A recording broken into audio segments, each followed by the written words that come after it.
Alright, so I am starting on a canvas. This is just a plain canvas from Michaels. I want to say it's like 2 feet by 3 feet or something to that effect. And I'm starting with this brown wrapping paper, which is just like a craft type paper, and I got it from Tuesday Morning. And it's got this, I don't want to call it a damask because it's not a damask, but kind of looks like one, but it's florally. So it's got this black pattern on it. I figured this would be a good underlayer. So I'm just using Mod Podge Matte to seal this down. Yeah, not a lot to talk about there. So I did it diagonally in each corner. I'm just trying to get some color onto this canvas, and I did wrap the sides, so the sides are covered in it too. And then I pulled out some sewing pattern and just scrunched it up and started gluing that down as well. I wanted this to have a whole lot of texture and a lot of design in the background without having to put too much stamping or, you know, too much energy into creating that. I wanted to work more on the paint. And this canvas, I would say, took me a total of probably 4 or 5 hours to make over a period of probably about a month or two. I was making this during a particularly heavy school semester, so but I wanted to get it made for my sister for her birthday. So I think I got it made in time. I'm pretty sure I did. So just gluing down that sewing pattern, again using Mod Podge Matte. I really like Mod Podge for adhering stuff down. It's just stickier to me than gel medium, but it's also got like it's kind of filmier when it's dry. It's almost like a sheet of plastic over it. So it just depends on the effect you want to go for. If you want to go for something really, really matte where you can't see the application of glue, you're going to want to go for matte medium. But if you're going to end up covering stuff up, I'm totally good with Mod Podge. And then again, don't forget, wrap the sides. Every once in a while when I create a canvas, I won't wrap the sides, and then I'll just color the sides of the canvas like black or something. You can always frame it too. So this is drywall tape from Lowe's, and I'm just adhering it randomly. As you can see right now, I'm sticking to these beige brown tones. I just wanted to keep everything in the background neutral until I started adding paint. So, and I knew what colors my sister had going on in her living room, but I wanted to stick with browns because I knew that she'd have a brown set, living room set. So this was some aquamarine paint by Utrecht and some glazing fluid. And I just poured it right on and started brushing. And as you can see, some spots are heavier than others. This is why you probably mix on, you know, a palette or something, but that's okay. I will make it work. Make it work, like Tim Gunn says. So I'm just using a brush and brushing it here and there. I'm not attempting to get a perfect coverage of this because I knew I was going to end up blotting a bunch of it up. So I sprayed it with water once I had most of it covered up, and then just started blotting. And that gave me a good wash in most areas, but then also left some thick spots. And I also did some blotting while I was drying the canvas as well, because I cut out the drawing footage for you, but I was also blotting and drawing at the same time. So then once that was done, I took antique linen distress paint and just kind of randomly put it everywhere. This is just the spot where I'm building up layers and trying to cover up the fact that there's like these lines of paper. And then just sprayed it with water, made it run, made it drip, had some fun. If I sound a little off, it's because I've been sick for like a week and a half, so sorry. This was Donna Salazar mixed media inks in leather, and I'm just taking the ink pad straight from the ink pad and just hitting the high points. And then I took my finger and a wash rag and with some water, just kind of blending it out, feathering it a little bit. I wanted this to look very patinaed, very old. Excuse me. So that's why I go in with lots of layers and lots of brown and yeah. This is Quinacridone Nickel Azo Gold by Golden. Again, this is one of my favorite paints, and I added a little bit of glazing fluid, and I'm going here and there to change the colors up a little bit, because that Quinacridone Nickel Azo Gold, when you add it to the turquoise teal color, or it's turquoise, it turns it like this pretty green color. So I knew the green and the blue and the rusty orange would all look really good together with the brown. So, and again, getting the sides. Don't forget the sides. Don't forget the sides. Right, Jen? Jen hates it when I scratch her back and then I get the sides because she's ticklish. And I always say don't forget the sides because I like my sides. You don't want all this information and I just don't care. So I don't mind my sides being scratched because I'm not ticklish, but she is. So she's like, not the sides. I'm like, you got to get the sides. You're welcome. You're in on the inside joke now. So I'm lifting up some color. I don't know what it was. Hopefully you guys were paying more attention than I am. And again, going back in with the Donna Salazar inks. These inks are so fun. Seriously, it's like a mix between ink and paint. If you have not played with them, play with them. They're great. So I just went right around the edge, and as you can see, it just framed it in perfectly. And that color is great because it's called leather, and it really does look like leather. It's so cool.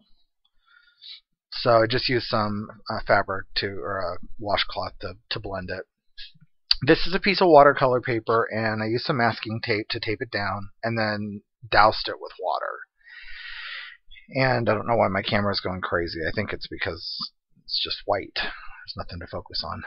So I decided I was going to try doing like some blooms, or just dropping the fluid acrylic straight into the water.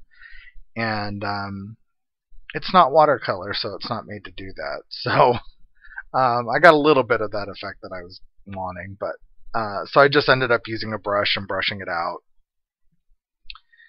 And at this point, I knew what I was going for and trying to get, but I was trying to get like a distress ink look using acrylic paint. I didn't want to use distress ink because I wanted it to be permanent. So I don't know why I left drying footage in. I guess just to show you how it looks when it dries. I don't know. Feel free to fast forward. But I like the puddles you get when you do this, because it kind of looks like watercolor.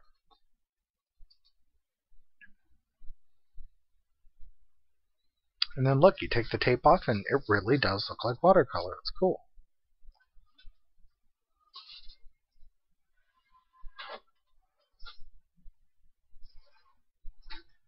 So there's that. And then since I didn't want to use distress ink, I'm going to go in with distress ink now. I don't know. I don't know.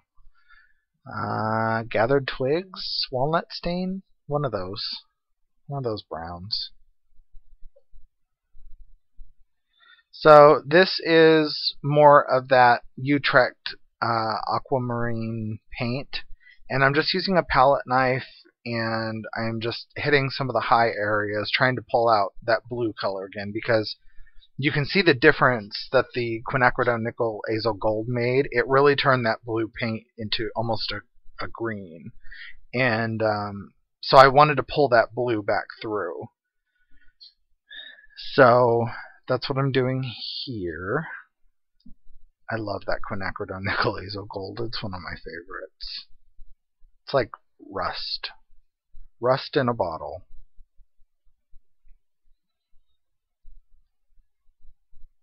And don't forget the sides. Don't forget the sides. And I love this part. Using a palette knife over like a textured canvas is so much fun because it makes all this noise. It's great. It's a good time. It's good times. Love it. So I'm finally sharing this video with you after this has been sitting on my hard drive for probably 6 or 7 months. I just got to editing it. I don't know why. I just haven't edited it. I guess because that's a hot shot. I guess just because I haven't edited it. I don't know. So you're finally seeing it, but it's been up on my sister's wall for a while. So I was using a couple different colors of Smooch Spritz sprays, and these are permanent once they're dry. They're a pigment spray, and then they're shimmery on top of it, as you can see by looking at my table how shimmery it is. They're cool. And I have no clue. I have no clue why I left all this drying footage in, but I figured, what in the heck? It's a 33-minute video already. So, and just dipping back in to the pools of ink and adding some more interest. What I'm doing with these 2 sheets of paper, the one that I use, the quinacridone nickel azo gold, and then this blue one, is I am turning them into my main focal element. My sister, when she moved into her house, she just moved in last year, and she'd only been there a couple months, and she didn't have a lot of stuff in her house, and I think that's Heidi Swap Color Shine in mint. She didn't have a lot of stuff in her house, and she knew what direction she wanted to go in her living room, but she wanted me to do a piece of art for her, so I decided flowers are safe. So I was going to make a flower. So look how shiny. So the blue is going to be the petals, and that's what I'm drawing right now. I'm just using a Stabilo All pencil just to draw on the back side. I drew on the back so that way when I cut it out I didn't have to worry about, getting rid of the lines. And I'm just freehanding these petal shapes. I'm not worried at all if they're imperfect. I'm not worried at all if they don't match. I'm just drawing. And as you can see, I create a lot in my my undershirt, and because usually I get home from work and I'll take my dress shirt off and then just leave my undershirt on. So my undershirts always have paint on them. I was showing one of my coworkers my newest tattoo, which is on my left side, so the undershirt doesn't cover it up. So I just have to lift my dress shirt up. And I was showing her my tattoo, and she must have seen my painty undershirt, and I can only imagine what she thinks. She's like my work wife, so it's all good. Everyone jokes though, because they say I don't have a work wife, I have a work harem. I call it harem. Work harem, because I have all these girls. It's just me and all these girls.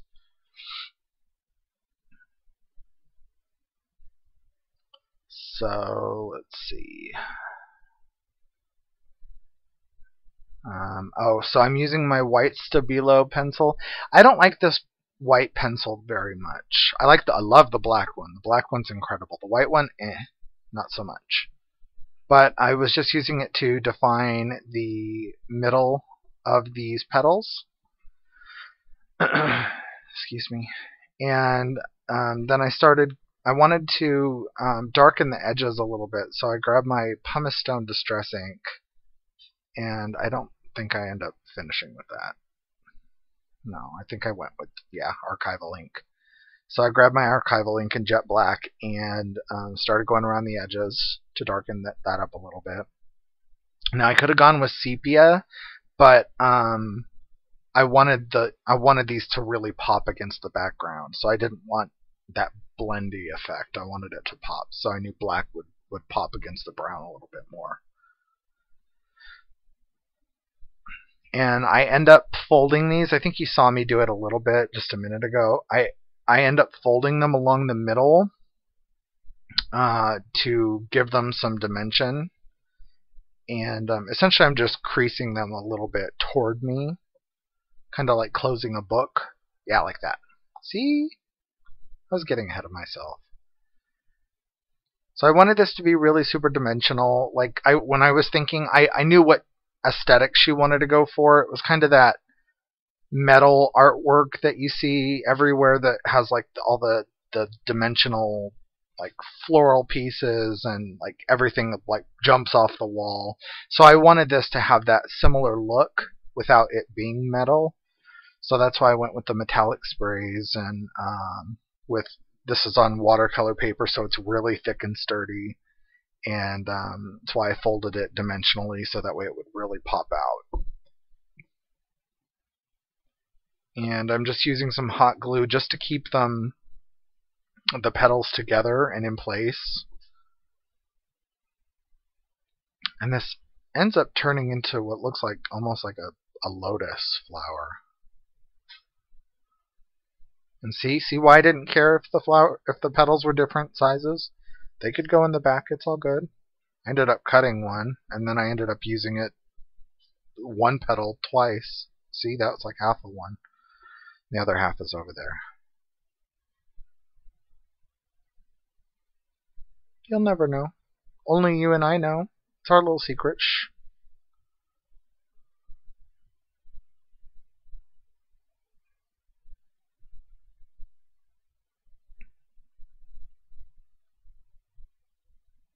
So there's my flower, my basic shape of my flower. I'm actually really proud of how this canvas came out, because it's something I made for my sister. It's something I didn't use like a pre-made thing. Like I actually drew it and made it, and so I'm proud of that. Even though I'm using stencils right here, shh, don't tell. This is more of the smooch spritz, and it's in just like this amber color. And I wanted to give the center of the flower some texture, so I went through one of those circle stencils from Tim Holtz. And I did this whole sheet of paper for like a little tiny portion. Watch. I don't even know what I did with the rest of this piece of paper.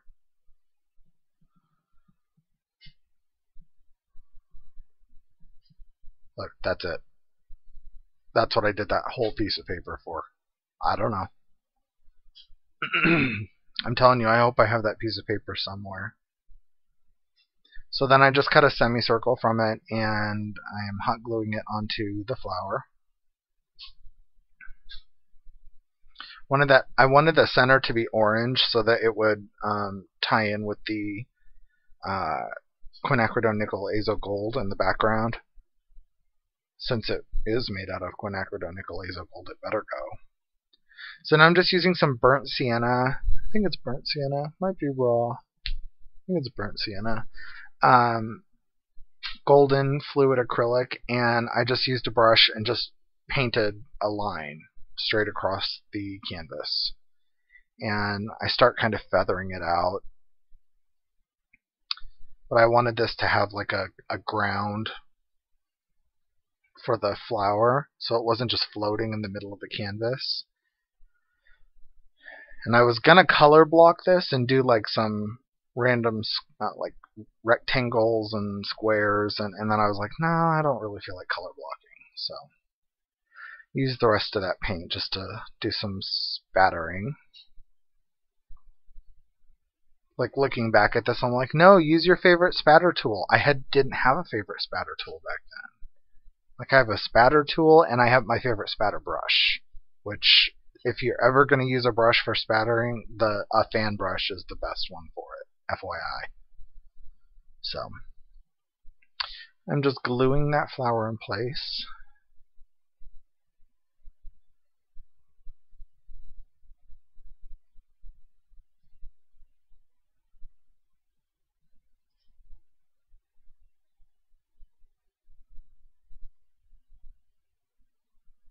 And then I'm taking some more of that burnt sienna paint, and I am going straight onto the canvas behind the flower. Since the flower petals are dimensional, they lift up off the canvas. So I am just taking this brush and just kind of starting underneath the petals and pulling it out a little bit to create shadows. And you could do this with like a Pitt big brush marker or gelatos. I mean, you could really do this with anything. I just happen to have some more of that paint left on my palette, so I decided to use that.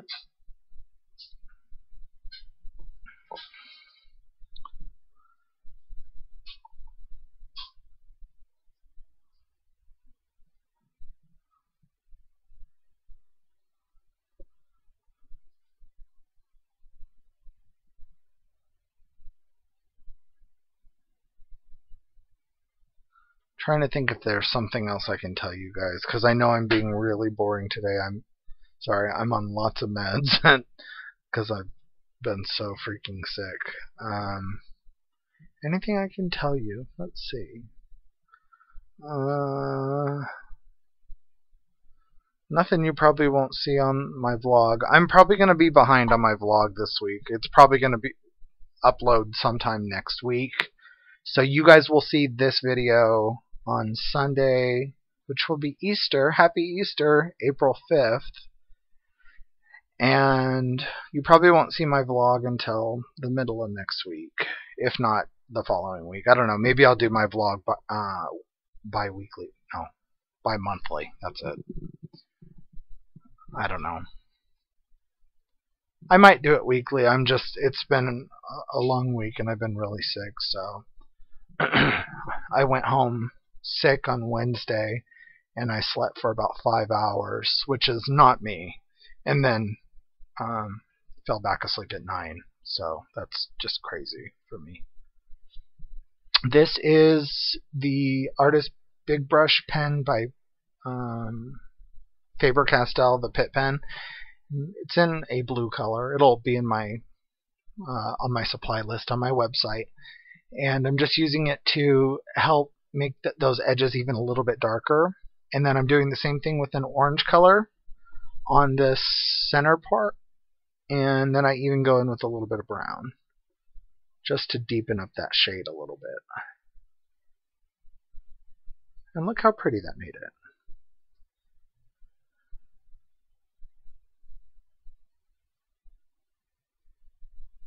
So I had to keep standing it up and looking at it because these are so big. It's hard to work underneath a camera on a canvas.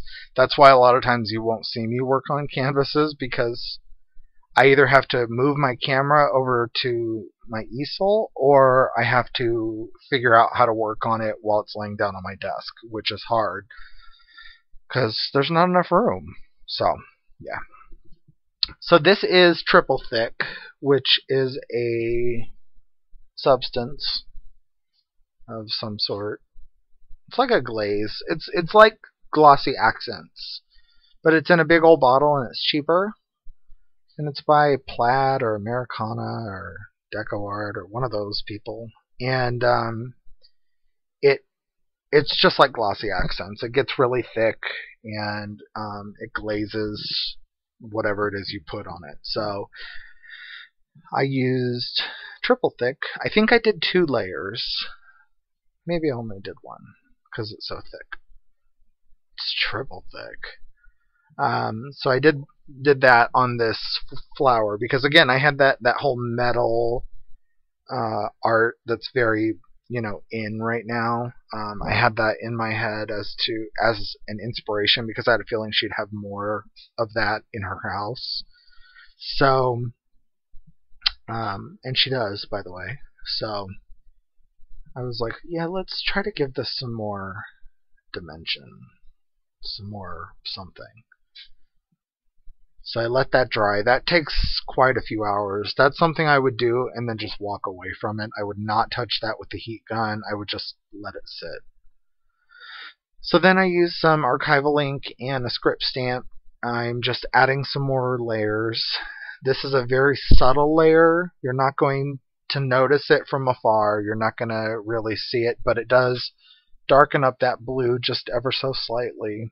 I think you can see it in the photos at the end.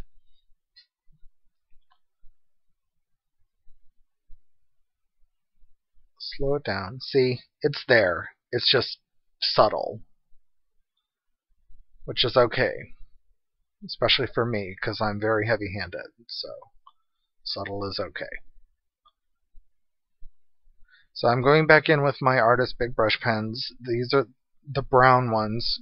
I've already got those edges of those petals defined, but now I'm trying to blend a little bit more. So the edges are defined, I'm good to go, but now I'm trying to get everything to blend and kind of be more cohesive. So I've already got the brown shadowing behind the petals, so now I'm just adding a little bit of brown to the edge of the petals. And that's going right on top of the triple thick, which is non-porous, so it's pretty much plastic. It's liquid plastic. So I can put the marker on and then just blend it with my finger. But then once these markers dry, they're permanent, so I don't have to worry about them coming off. And as you can see, it kind of ages the flower a little bit, and also helps tie it into the painting a little bit more. Now this is a word I cut from my Cricut, and it says Inspiracion, and my sister is dating a Hispanic man. Let's call him a Mexican. He is a Mexican. Her boyfriend's Mexican, and they speak Spanish a lot of times around the house. And since they bought their house together, I wanted this to not just be for her. So that's why I even though the canvas was for her, it's a birthday present for her. And the reason it says Inspiracion is because she is my inspiration for a lot of things. She's a very strong person. She doesn't think she is, but she is. She's a very strong person, and she's helped me through a lot, and yeah. So anyway, without getting too sappy or crying, because I've already done enough of that today, I did this word in Spanish, so that way it was both of them. So, his language, her word. So it would be on their wall. So this is Liquitex acrylic inks, and this is copper. I just wanted to do some splattering some of this ink, so that way I could get some metallic color onto this canvas. And see, now I go for the fan brush. I don't know why I didn't do that in the first place. Fan brushes give you the best spatters.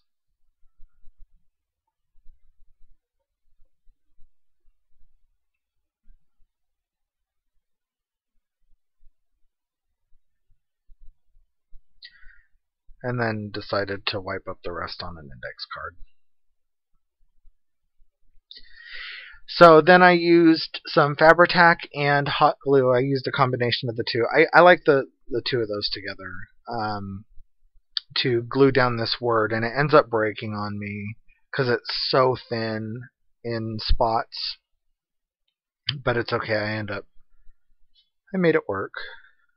So, but I was freaking out at first because it was like just totally blending in. I'm like, you can't even see it, but it looks good on the wall. You have to realize different lighting is going to make things look different. Okay, I just totally had a coughing attack and had to... Oh, there goes the laundry, of course. I had to re-record the audio because, yeah, it was bad, and I figured you would not want to hear me hacking my lungs out. So, I used Versamark on these letters. It was just cardstock, and I used Versamark and Ranger Rust embossing powder to create these rusted letters. And came out pretty. Okay, I just hacked out like 45 seconds of useless footage for you, so you're welcome. So I glued down that eye, and then I had to put all the little pieces for the dots for the eyes, and then the accent over the O. And I think for the accent, I think I lost it. I lost the accent. So I had to use a Versamark pen, which is just a sticky ink pen, and just put some embossing powder right on there and embossed the accent right on there, so no one will ever know. And then the last step in creating this canvas was adding some cocoa bean,